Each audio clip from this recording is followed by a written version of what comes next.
3 ayat 16. Karena begitu besar kasih Allah akan di dunia ini, sehingga Ia telah menurunkan anaknya yang tunggal, supaya setiap orang yang percaya kepadanya tidak binasa, melainkan beroleh hidup yang kekal. Kita teruskan lagi kita Felis Nabita.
Ia akan melahirkan anak laki-laki dan engkau akan menamakan dia Yesus, kerana dialah yang akan menyelamatkan umatnya dari dosa mereka.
akan melihat anak walaupun bukan jadi satu.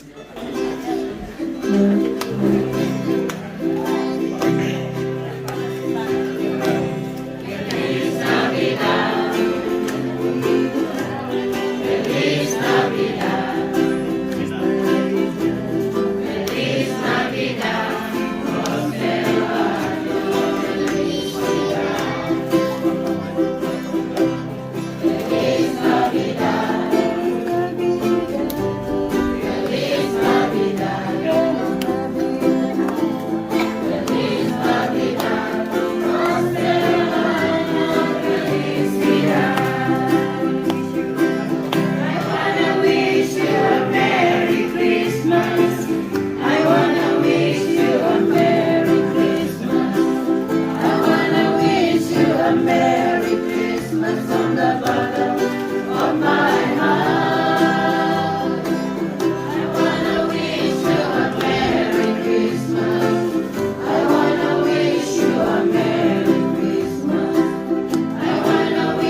besar kasih Allah akan di dunia ini, sehingga Ia telah mengaruniakan anaknya yang tunggal, supaya setiap orang yang percaya kepadanya tidak binasa melainkan beroleh hidup yang kekal.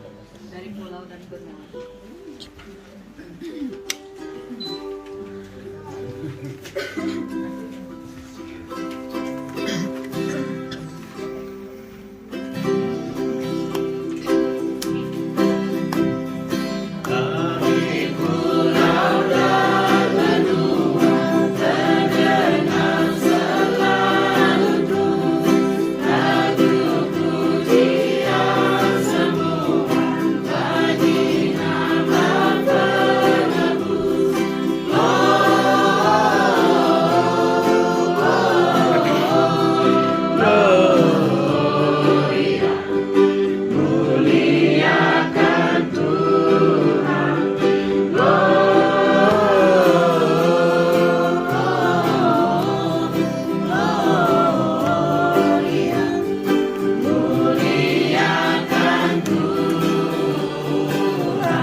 itu, kalau dahulu Tuhan merendahkan tanah Zebulon dan tanah Naftali, maka di kemudian hari Ia akan memuliakan jalan ke laut, daerah seberang sungai Yordan. Wilayah bangsa-bangsa lain, bangsa-bangsa yang berjalan di dalam kegelapan telah melihat terang yang besar. Mereka yang diam di negeri kekelaman, atasnya terang telah bersinar. Engkau telah menimbulkan banyak sorak-sorak dan sukacita yang benar. Mereka telah bersukacita di hadapan-Mu, seperti sukacita di waktu panen, seperti orang bersorak-sorak di waktu membagi-bagi jarahan, sebab kuk yang menekannya dan gandar yang di atas baunya, serta tongkat si penindas telah Kau patahkan, seperti pada hari kekalahan Midian. Sebab setiap sepatu tentara yang berderap-derap dan setiap jubah yang berlumuran darah akan menjadi umpan api. Jadi ada 4 perkara yang menjelaskan tentang Mesias ini. Jadi tema kita pada malam ini sesuai dengan tes ini adalah kuasa kehadiran Tuhan. Dalam firman Tuhan selalu memakai orang Israel sebagai contoh apa yang Tuhan sedang kerjakan di bumi ini. Itu sebabnya dia katakan di sana, kalau dahulu Tuhan merendahkan tanah Zebulon dan tanah Naftali. Ini mewakili bangsa Israel. Karena Zebulon dan Naftali adalah salah satu suku bangsa, karena ada 12, jadi Zebulon dan Naftali adalah di antara 12 itu. Jadi dulu pernah Tuhan izinkan, biarkan orang Israel diperbudakkan, ditawan dan sebagainya oleh karena mereka kadang lupa perintah Tuhan. Kadang-kadang mereka sengaja membelakangi Tuhan. Dan Tuhan mengizinkan mereka diperbudakkan, ditawan oleh bangsa lain.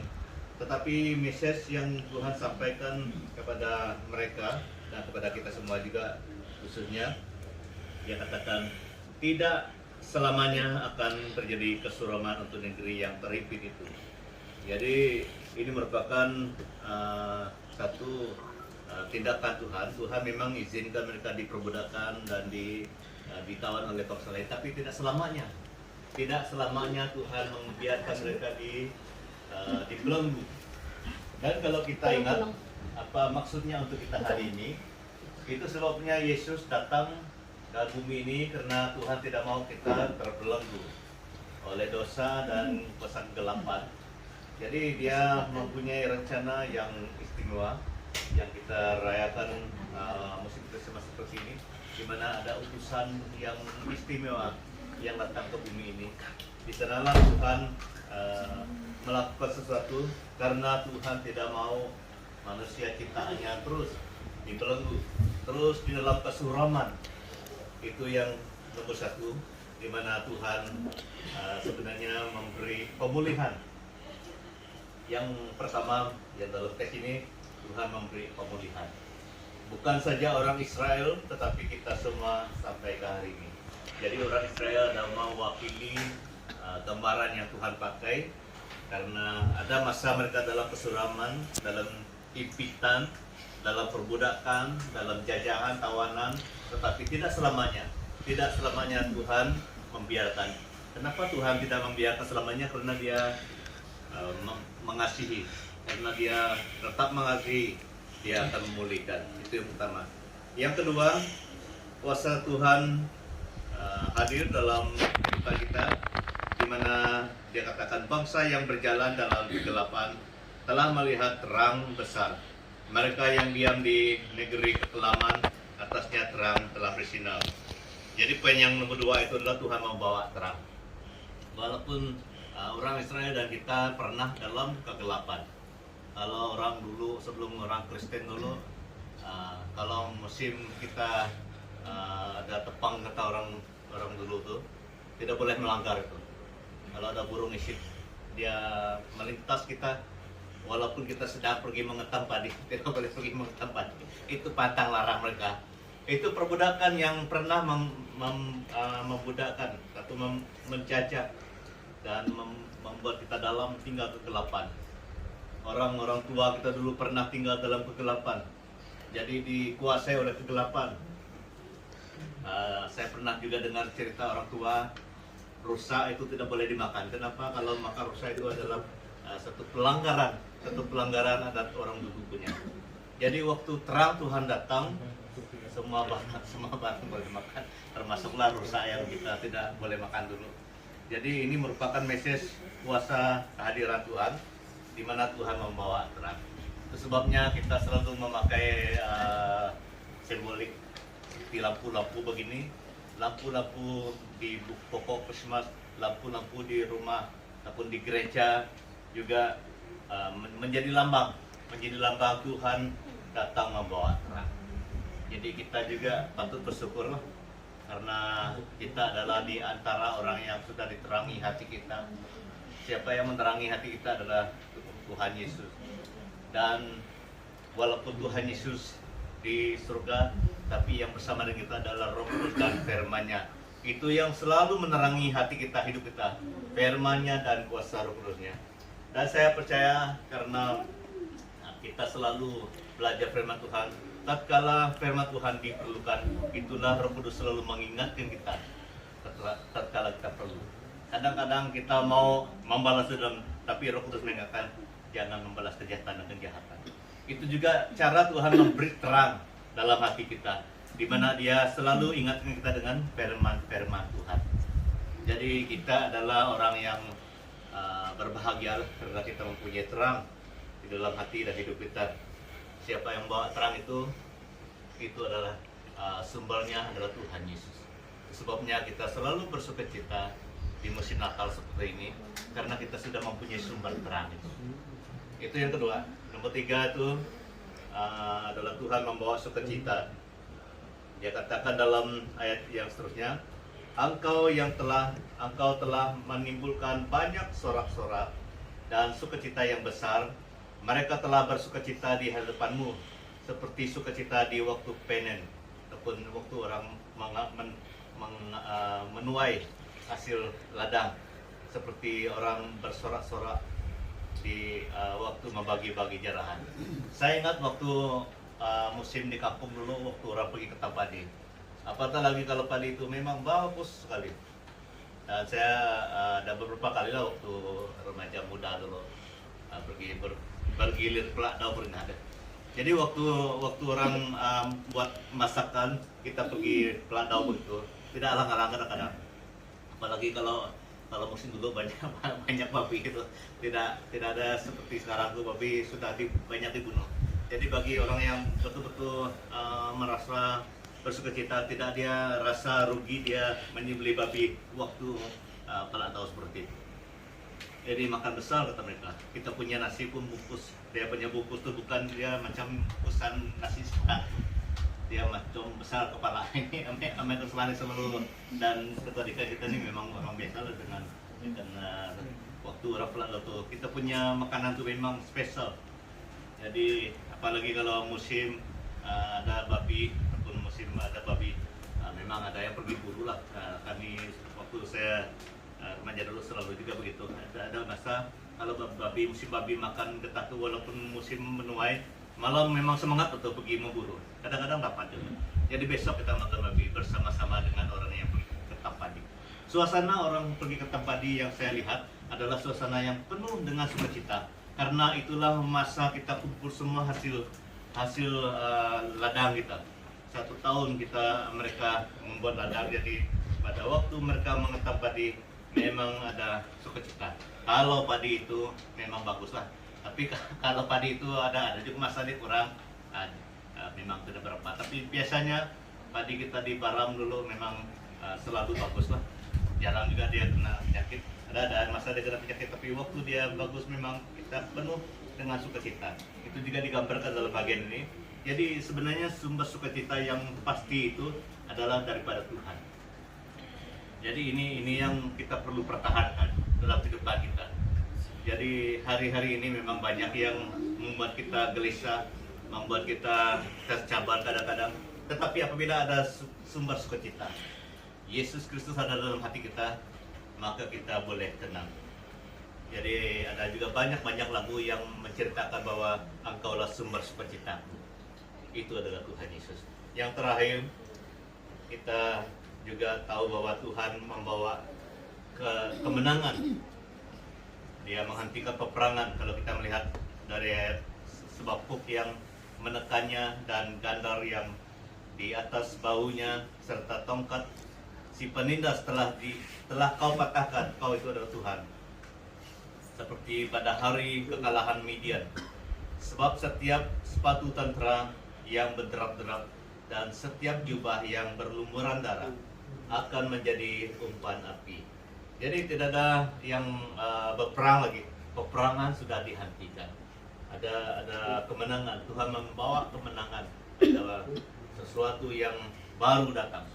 Jadi kalau kita ingat kehidupan kita hari-hari ini sebelum kita kenal Tuhan, memang banyak yang menjadi sepertinya membuat kita dalam keadaan yang selalu tidak tenang.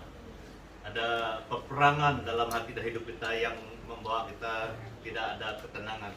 Tetapi apabila Tuhan hadir, ada sesuatu yang berhenti.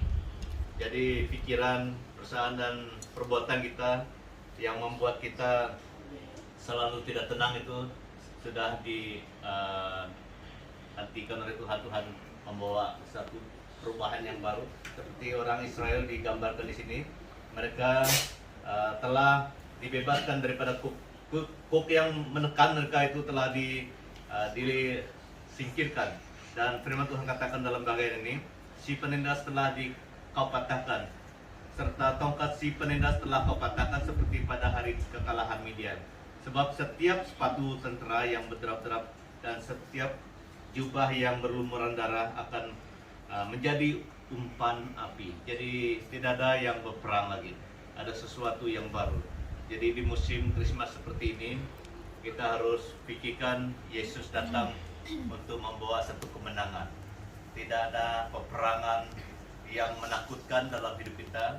Peperangan artinya ada suatu kuasa lain, ada satu kuasa lain yang mau menawan itu. Tapi apabila Yesus datang, segala sesuatu yang menakutkan kita, kuasa-kuasa kegelapan yang pernah menjadi bos kita telah disingkirkan.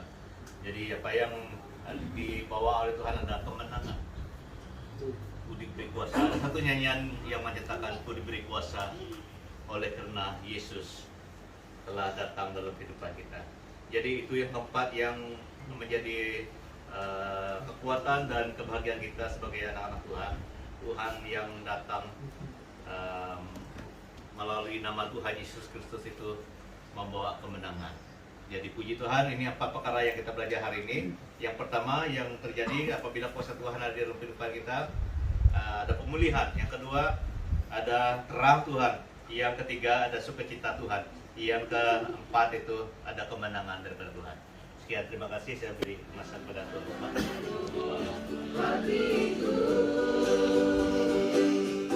Ucapkan selamat